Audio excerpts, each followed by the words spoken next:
Madame, Messieurs, bonjour et bienvenue pour cette étude que nous allons avoir ensemble aujourd'hui. Nous allons continuer notre exploration du texte biblique et particulièrement rester encore sur le livre de la Genèse. Le titre de notre étude aujourd'hui sera « La création et le temps ». Nous allons nous plonger dans tout ce qui sera généalogie dans la Bible pour voir ce que ces éléments vont nous apporter comme connaissance pour mieux optimiser, j'ai envie de dire, notre interprétation du texte biblique.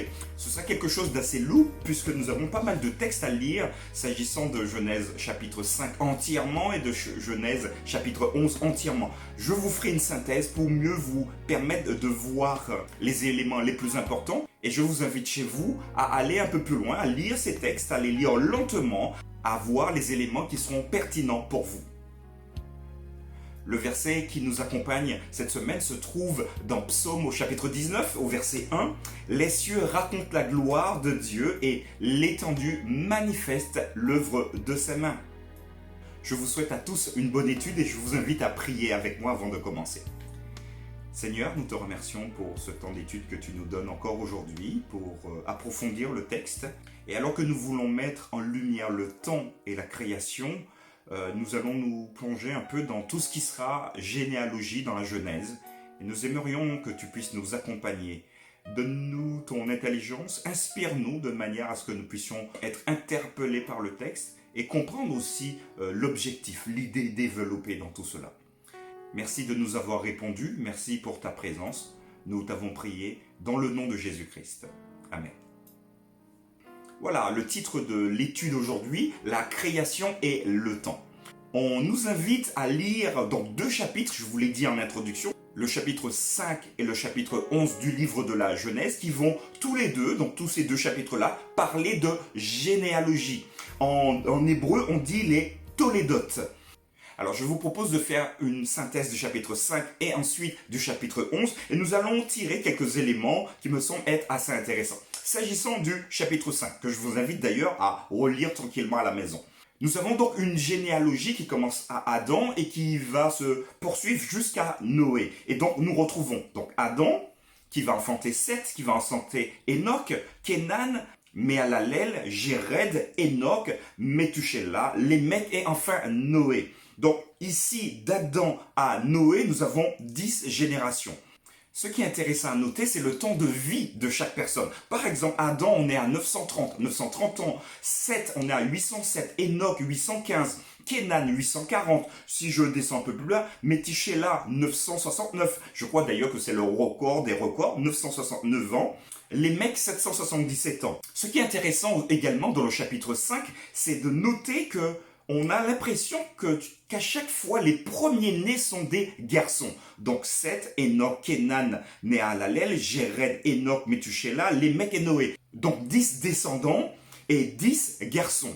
Ce qui est intéressant à souligner et à savoir, c'est que même s'il y avait eu des filles en premier-né, on ne les aurait pas utilisées pour marquer la descendance.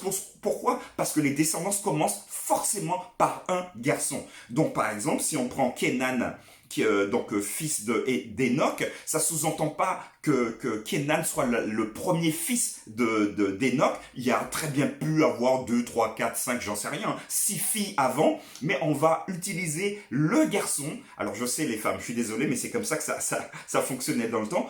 On utilisait donc un premier-né, un mâle, un garçon, pour pouvoir marquer la génération suivante. Le dernier élément qu'on pourrait souligner dans ce chapitre 5, également qu'Adam a eu des fils et des filles.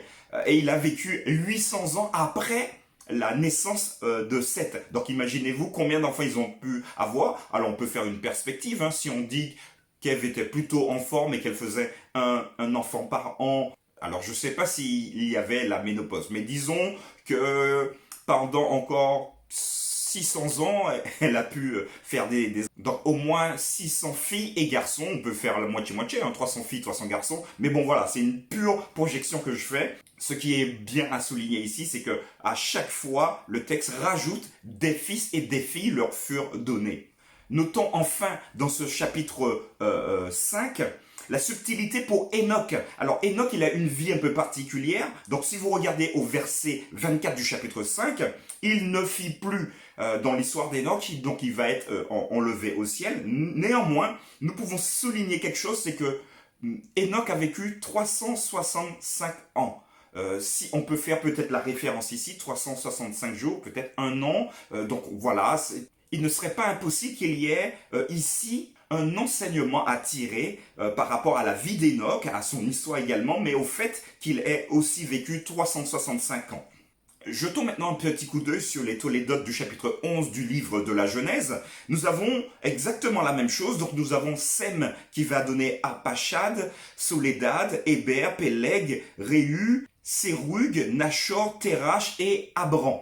Ce qui est intéressant également ici, mais dans les deux chapitres 5 et 11, c'est qu'à chaque fois, le début, donc les premiers sont importants. On a donc Adam et Ève qui sont donc super importants. Et ensuite, on a à la fin Noé. Donc voilà, Adam important et également Noé qui est important. Donc le premier et le 10e sont très importants.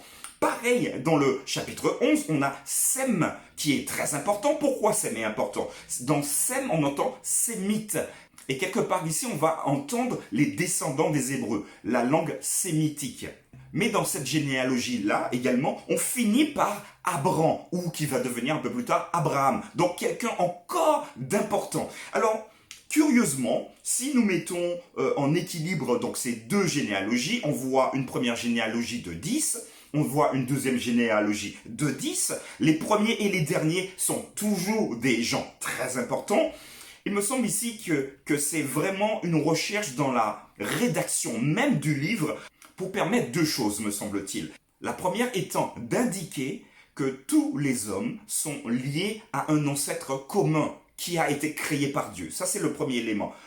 Le deuxième élément, me semble-t-il, c'est assez intéressant quand nous regardons l'âge, 930, 912, 905, 910, ça fluctue, 995, on passe sous la barre des 900, 962, on remonte, 365, 969, 777, ça c'est pour la première généalogie. La deuxième, on est à 600, 408, 433, 464, 239, 239, 230, 138, 275, et on a vraiment cette impression ici que finalement la nature même de l'homme se dégrade et il vit de moins en moins longtemps, faisant référence à ce que Dieu disait: le jour où tu en mangeras, tu mourras, mais tu mourras physiquement. Tu ne pourras pas supporter la vie que je donne gratuitement à tout le monde. Donc ça, c'est assez intéressant, me semble-t-il, également à souligner. Enfin, le fait qu'il y ait à chaque fois 10 générations, il me semble qu'on peut noter ici une manière de pouvoir mémoriser les choses.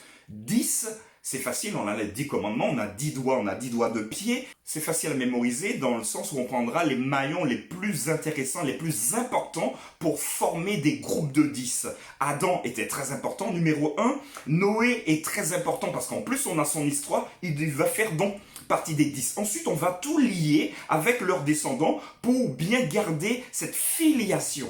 Et c'est pareil pour Sem, je vous l'ai dit tout à l'heure, les Sémites, langue sémitique également. S'agissant de ces tolédotes ici, on voit qu'ils vont ramener jusqu'à Abraham, quelqu'un de très important pour le peuple juif, le peuple hébreu. Mais j'aimerais quand même que nous puissions mettre en parallèle ce type de généalogie avec les généalogies du Nouveau Testament. Et là encore, nous pouvons trouver des choses assez intéressantes. Regardez par exemple la généalogie qui se trouve dans le livre de Matthieu. Nous avons, quand nous regardons en détail, 3 séries de 14 descendances. Donc 3 fois 14. Alors certains chercheurs voient ici une subtilité d'écriture pour mettre ici le règne de David. Alors en hébreu, il n'y a pas de voyelle. Au tout début, il n'y avait pas de voyelle. Donc David s'écrivait donc D, V et D. Dalet, c'est la 4e lettre. A, B, C, D, comme nous. Mais par contre, Vav, le V, la prononciation V, c'est la 6e lettre de l'alphabet hébreu. Ça fait référence à une descendance de David. C'est pour cela que certains chercheurs pensent que la rédaction a été faite comme ça, en 3 blocs de 14 générations. Mais c'est assez intéressant de souligner 2 éléments. Et je vais vous les donner parce que maintenant, nous commençons à être un peu plus à l'aise avec le texte biblique. Sachez que dans la généalogie de Jésus, nous allons trouver également ce qui est très très curieux, des femmes. Or, nous savons, parce que nous l'avons vu tout à l'heure dans la généalogie de l'Ancien Testament, 0 femme. Même si on dit que chaque homme, donc avec son épouse, ils ont mis au monde des filles et des fils. Mais là, ici, dans la Genèse, les filles n'apparaissent pas. Sauf que dans la généalogie de Jésus, des femmes apparaissent. Mais plus encore, on a des non-juifs qui apparaissent dans la généalogie de Jésus. Il y a même des prostituées qui font partie de la généalogie de Jésus. En tout cas, nous pouvons conclure de tous ces éléments-là, s'agissant de la généalogie donc du Nouveau Testament de Jésus, que Dieu mène son œuvre comme il le souhaite. Il utilise qui il veut pour arriver à cet objectif fondamental de sauver l'homme. Donc il peut utiliser des femmes, des hommes, croyants ou pas croyants, quel que soit leur niveau social, quelle que soit leur vie, à partir du moment où ces gens sont dans la dynamique de pouvoir être utilisés par Dieu, ils sont bien évidemment utilisés. Et si nous voulons également être très très pointilleux, nous verrons que dans les généalogies, il y a plus une idée de pouvoir rattacher les hommes entre eux, plutôt que d'être hyper précis s'agissant des généalogies. Par exemple, dans les généalogies, on va sauter des générations, mais on va les retrouver un peu plus bas. C'est assez intéressant de voir ce jeu-là, mais tout le temps dans la composition du texte pour que chaque homme puisse comprendre qu'il n'est pas abandonné de Dieu. Et une petite remarque qu'on peut faire sur la généalogie de Matthieu et de Luc, par exemple. On a donc, par exemple, Joseph dans Matthieu 1, verset 16, et qui n'a pas le même père en Luc 3, verset 23. Moi, je ne sais pas l'expliquer, je ne sais pas pourquoi il y a eu des différences. Est-ce qu'il avait 2 prénoms? Est-ce qu'on l'appelait également différemment? Je ne sais pas. Mais si vous avez la solution, moi je suis preneur. Je ne suis pas non plus spécialiste de la généalogie biblique, mais en tout cas, c'est assez intéressant de noter ces éléments qui sont, pour moi, très importants. Alors, faisons une synthèse sur tout ce qu'on a dit jusqu'à maintenant. Dans l'Ancien Testament, chapitre 5, chapitre 11, on a des séries de 10. S'agissant de Genèse 5, on a donc d'Adam jusqu'à Noé, donc 2 hommes très importants. Ensuite, chapitre 11, de Sem à Abraham, aussi 2 personnages très importants. Les généalogies nous permettent de voir également que finalement ce que Dieu avait dit commence à se réaliser. L'homme était bien au courant que le jour où ils allaient en manger, ils allaient mourir. Donc voilà, avec la chute du nombre d'années, on voit très bien que l'homme est en train de se dégrader. Nous avons également dit que le fait qu'il n'y ait que 10 maillons ne sous-entend pas qu'il n'y ait pas eu de génération intermédiaire, mais en tout cas 10, ça nous permet de pouvoir mémoriser, comme par exemple, il y a les 10 commandements. En commentaire, nous pouvons lire ceci. Il y a un élément qui rend ces généalogies uniques dans la Bible. Elles contiennent l'élément temps. Ce qui fait que certains érudits les appellent, et à juste titre, des chronogénéalogies. Donc chrono, c'est temps, généalogie, généalogie. Donc des généalogies qui s'attachent au temps. Elles contiennent un mécanisme d'interverrouillage de l'information de descendance couplé avec des périodes de temps, de sorte que quand la première personne avait vécu X années, elle a engendré la deuxième personne. Et la première personne, après avoir engendré la deuxième personne, a vécu Y années. Et elle a engendré d'autres fils et filles. Genèse 5 ajoute l'expression de formule « et tous les jours de la première personne étaient de Z années ». Ce système d'interverrouillage aurait empêché la suppression de certaines générations ou leur ajout. Genèse 5 et 11 contiennent une lignée de descendance continue corroborée par 1 Chronique 1 au chapitre 18 verset 27 dans laquelle il n'y a pas de génération ajoutée ou manquante. De cette façon, la Bible s'interprète elle-même, s'agissant de Genèse et du livre de 1 Chronique au chapitre 1 verset 18 à 27.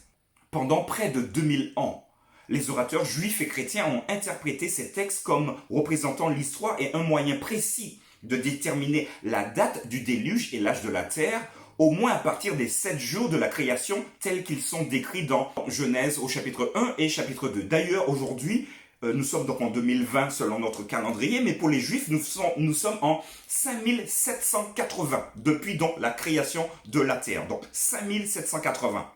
Au cours des dernières décennies, on a tenté de réinterpréter Genèse 5 et 11 pour tenir compte des âges plus longs, comme le suggèrent certaines données archéologiques et historiques interprétées. Cela soulève de sérieuses questions sur la fiabilité du récit biblique. Mais si nous voulons comprendre le concept de Dieu, du temps et de sa progression à travers l'histoire, nous devons reconnaître que ces deux chapitres sont à la fois historiques et théologiques, reliant Adam au reste de l'humanité et Dieu avec l'homme, dans le domaine de l'espace et du temps. Genèse 5 et Genèse 11, versets 10 à 26, fournissent le cadre temporel de la chaîne humaine qui relie le peuple de Dieu à l'homme que Dieu a créé comme point culminant de l'événement de la création de 6 jours de cette planète. Le paragraphe que je viens de vous lire donc, est tiré d'un ouvrage de Gérard Hassel, donc à la page 69, et le titre de l'ouvrage c'est « Le sens de la chronogénéalogie de Genèse 5 et Genèse 11 ». Voilà, donc le titre est en anglais. Alors pour terminer cette étude, on nous propose maintenant d'avoir une réflexion un peu plus profonde sur la généalogie dans le texte biblique. Et on nous invite à lire deux textes, 1 Timothée au chapitre 1 verset 4 et Tite 3 verset 9 que je vais vous lire. 1 Timothée 1 verset 3 à 4. Je te rappelle l'exhortation que je te fis à mon départ pour la Macédoine, lorsque je t'engageais à rester à Éphèse, afin de recommander à certaines personnes de ne pas enseigner d'autres doctrines et de ne pas s'attacher à des fables et à des généalogies sans fin qui produisent des discussions plutôt qu'elles n'avancent l'œuvre de Dieu dans la foi. Tite au chapitre 3 verset 9, mais évite les discussions folles, les généalogies, les querelles, les disputes relatives à la loi, car elles sont inutiles et vaines. Donc voilà deux textes de la Bible, donc dans Timothée, dans 1 Timothée et dans Tite, qui nous invitent à ne pas trop nous focaliser sur tout ce qui est généalogie. Alors bien sûr, il y en a qui vont défendre leur position en prenant les généalogies, en essayant de faire des prédications dessus, en faisant plein de choses.